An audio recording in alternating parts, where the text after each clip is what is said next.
Now then, people, welcome back to the Just Joe Football Show. It is Saturday, the 19th of June, and it is time for your daily Leeds fix. Unfortunately, I'm not as buoyant as the last time England played because last night was an absolute shower of shite. There, I said it just wasn't good at all, wasn't it? Moving on to Tuesday. Football's still coming on when we get there, all right? But before we do get into this video, please smash a like on the stream. Leave your comments, of course, get your notification bell on, and please subscribe to the channel. We are almost at 4K, not too far away from that now. So if you could do me a solid, if you're not subscribed, please do. It massively helps. There should be a watermark down around here somewhere. Easy to do. Click it, subscribe. Let's get into the video. So, guys, as always seems to be the case when England play, we don't have a massive news day. There's a bit tongue-in-cheek stuff. There's some nice stories. And, of course, we've got some pre-season fixtures to look forward to as well. So let's get straight into it. First of all, we've seen that Juventus are following Leeds United star Kalvin Phillips and believe a bid of around 25.7 million could be enough to secure his services. Now, that's reported all the way from Italy. Juventus want Kalvin, which, okay, they may do. I don't believe it. But 25.7 million will be enough to secure his signature. Are these smoking grass? Like, I don't know where they get this from. Do you know what's been really frustrating for me as a Leeds United fan? Is after one amazing performance against England, for England, should I say, it's now all these top clubs want him as though he's never existed prior to that game. Like, it seems like it's easy clickbait kind of stuff to be able to put his name out there with these big clubs. We've seen Real Madrid, we've seen Juve, we've seen Inter Milan. And I mean, some of the fees are just absolutely crazy. Didn't we decline an offer of that from Villa when we were in the Championship? Like, it's absolutely insane. He's not going anywhere, but the fact that it keeps getting touted out everywhere is really frustrating to see. It's like we've moved on from Rafinha and all we're going to hear about now is Kalvin. But after yesterday, and I'm not singling him out because I thought Kalvin was good, but, you know, we probably won't hear about it now until he has a barnstormer on Tuesday night, and then everything will be back round as well. There was some nice little stuff seen above Leeds city centre today, or yesterday, ahead of the England game. The image isn't that great, but we did see an image that was flown across that said, England's best tackler, our kid, #23. So there was a plane flown over Leeds showing that, which is nice. Someone's paid to do that, obviously. So big props to them as well. We've got an update on the JKA situation as well. Obviously, if you remember, Jean-Kevin Augustine was the player that we bought, and we were supposed to pay 21 million for him when we got promoted to the Premier League. However, because of COVID, it got pushed back. So Leeds said, look, we don't have to pay for him. And then obviously it's gone to FIFA and there's been a court, and apparently Leeds are susceptible and we do have to pay it.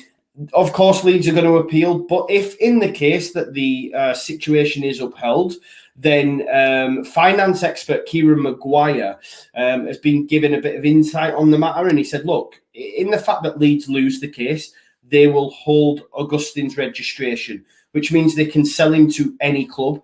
And he then went on to say they would get registration for the player. The 18 million is not for the football player, it is for his registration. So they are allowed to transfer that to another club and then recoup some money back. So logically, there will be some financial windfall or recovery for Leeds in any case. So he physically wouldn't become our player, but we would hold his registration. So whichever football club he's at, if it's Nantes or wherever it is, we would say, yes, you can have him, but you're going to have to give us some money. It's not going to be anywhere close to the figures that have been mentioned between 18 to 21 million. So it's going to be a massive loss.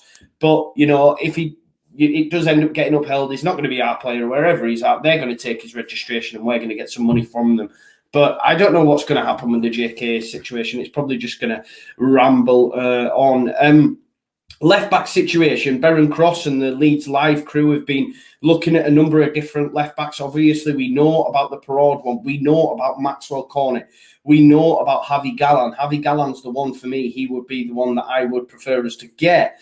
But Beren Cross has thrown another name in the hat, and it is Callum Styles of Barnsley. He's been attracting interest from the Premier League at the age of just 20. He's an all-action youngster who can also play in central midfield, but has the skill set to match what Bielsa's demands from his fullbacks.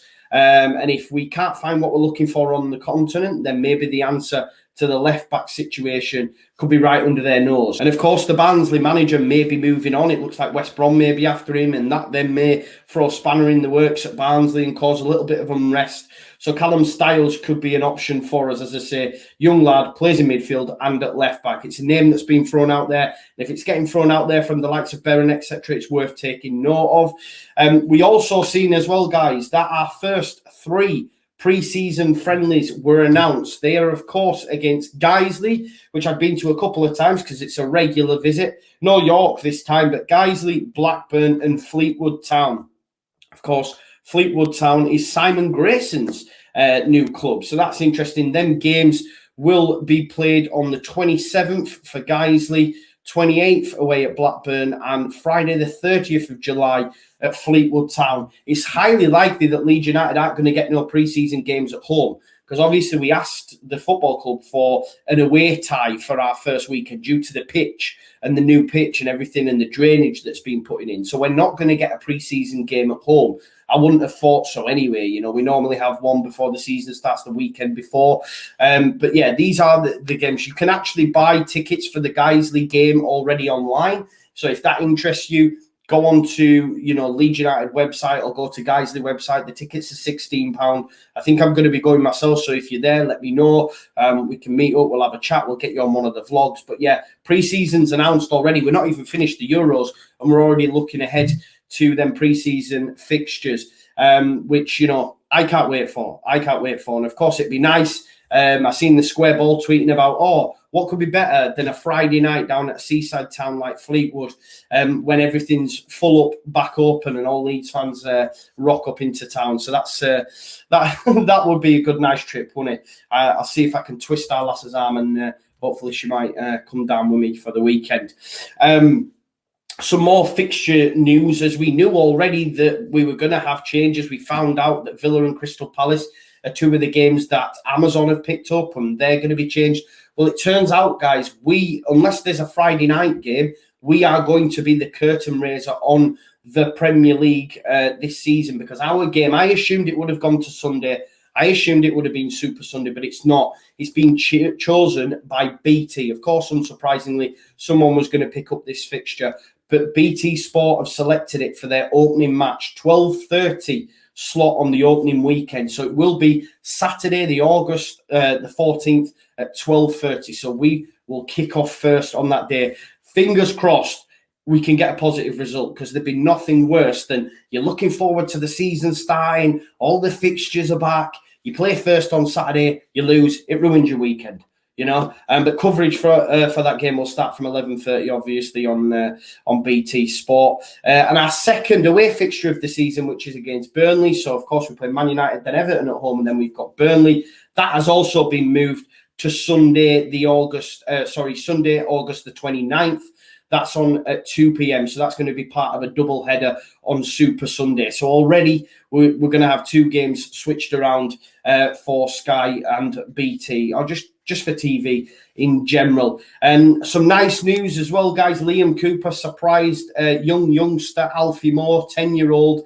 His family have had some issues with cancer, and he wanted to auction off his Premier League sticker book for charity. And Leeds United captain Liam Cooper made a special surprise call to him and had a chat with him. And Alfie was left speechless when the centre-back and Scotland international made a surprise appearance on a video call with the club's official charity partner. That's lovely to when you hear that sort of stuff. So great work by our captain, Liam Cooper, and of course Scotland international. And then just to finish, guys, as well, on Noah Lang. Now, I know this doesn't have a massive bearing, but Noah Lang has begun pre-season at Club Brugge. There's pictures of him there shared by Leeds United Snaps, and there's pictures of him there obviously going through rigorous pre-season at Club Brugge. He's not doing it on holiday, he's not doing it himself, he's doing it at Club Brugge. Whether that's an indication of where he sees his future, I'm not too sure, but it's one to keep an eye on. But that is it for today's Daily Leeds. Not a massive news day. It never seems to be the case when England are playing. It seems everything sort of stops in the English press. I don't know what you guys think. That's what it felt. It sort of stops and its whole focus on that. But like I say, I'll be back with you tomorrow, Sunday, the 19th, with another Daily Leeds. There'll be no watch-alongs over the weekend, spending some time with the family, but I'll be back on that stuff from Monday. But thank you, as always, for watching. Please like, comment, share, and, of course, please subscribe. Let's get to 4K ASAP.